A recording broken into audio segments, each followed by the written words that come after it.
সাম্প্রতিককালে আমরা লক্ষ্য করছি নারীর প্রতি সহিংসতা একের পর এক। আমি মনে করি সবগুলো পরিকল্পিত। বর্তমান অন্তর্বর্তীকালীন সরকারকে বিব্রত করার জন্য, বেকায়দায় ফেলার জন্য আমরা যে রোড ম্যাপ দিয়েছি সে পথে আমরা এগোচ্ছি, এটাকে ব্যাহত করে দেওয়ার জন্য এটা সুপরিকল্পিত চক্রান্ত। কখনো মাজার ভাঙে, মাজার তো শত বছর ধরে এদেশে আছে। বুজুর্গানি দিনের কবরের নাম মাজার, এখানে মানুষ জিয়ারত করতে যায়।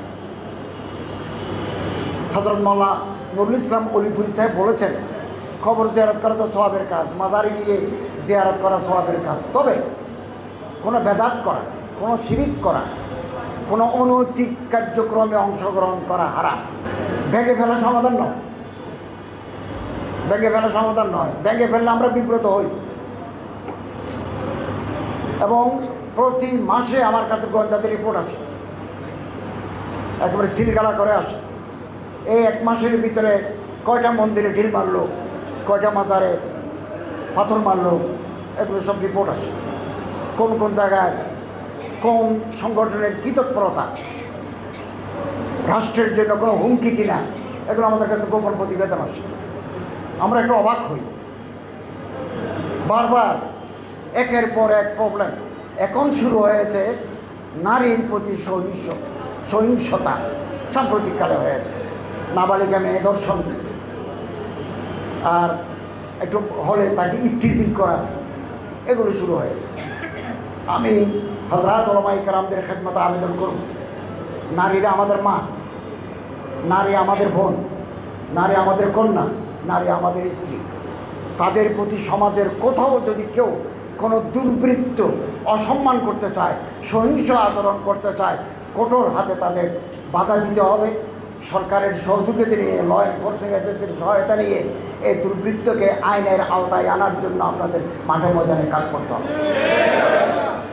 এবং আমরা এক জায়গা থেকে নারী পুরুষ উৎসাহিত, ওয়াবাসা মিনহুমা রিজালান কাসীরান ওয়া নিসা, এরপরে আমরা নারী পুরুষ আলাদা বিভাজিত হয়ে গেছে। এবং পবিত্র কোরআন শরীফে, হাদিসের নববীতে নারীর প্রতি যে সম্মান মর্যাদার কথা আছে, এটা তো একটা বিপ্লবী কথা আছে। আল্লাহ রাসূল সাল্লাল্লাহু আলাইহি ওয়াসাল্লামের আল জান্নাতু তাহতা আকদামিল উম্মাহাত, মায়ের পায়ের তলায় বেহেশত। এটা কত বড় ঘোষণা। আমরা নারীর প্রতি রাস্তায় যে মহিলা হেঁটে যায়, আমরা ভাবি, আমরা মনে মনে একথা ভাবি যে সে আমার মা, তিনি আমার কন্যা। তাহলে তো আমাদের কোনো পাপ আমাদের স্পর্শ করবে না।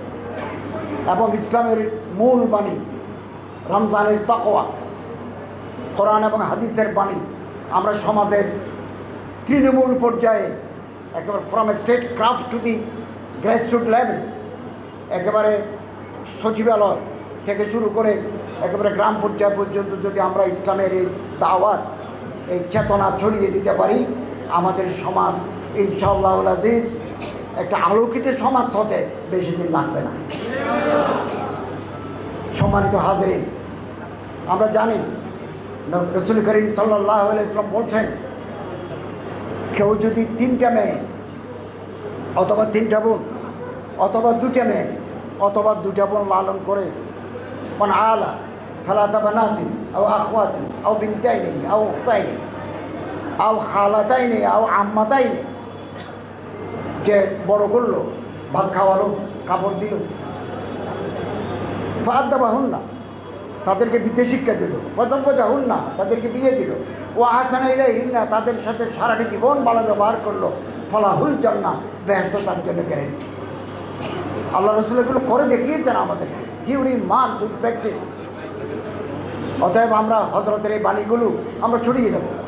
এবং কোনো দুর্বৃত্ত যদি আমার মা, আমার বোনের উপর রাস্তায়, বাসে কোথাও কোনো অসম্মান করতে চায়, এটা যদি আমাদের চোখে পড়ে, আমরা সামাজিকভাবে দুর্বৃত্তকে প্রতিহত করব। এবং আমাদের হৃদয় কাঁদে।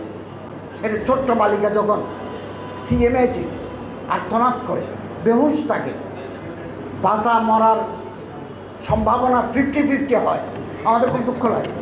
এবং এই জন্য আমি আলেম ওলামা, আপনারা খুতবার মাধ্যমে কথা বলবেন, মানুষকে আখলাকি বানাবেন, চরিত্রবান আমরা বানাবো। এবং পরিশেষে আসুন আমরা আমাদের অন্তরকে বড় করি। আমাদের অন্তর বড় নয়।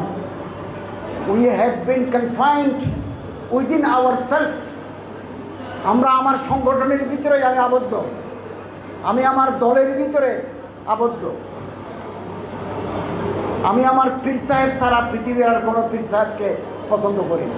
আমি আমার দল ছাড়া অন্য দলকে পছন্দ করি না।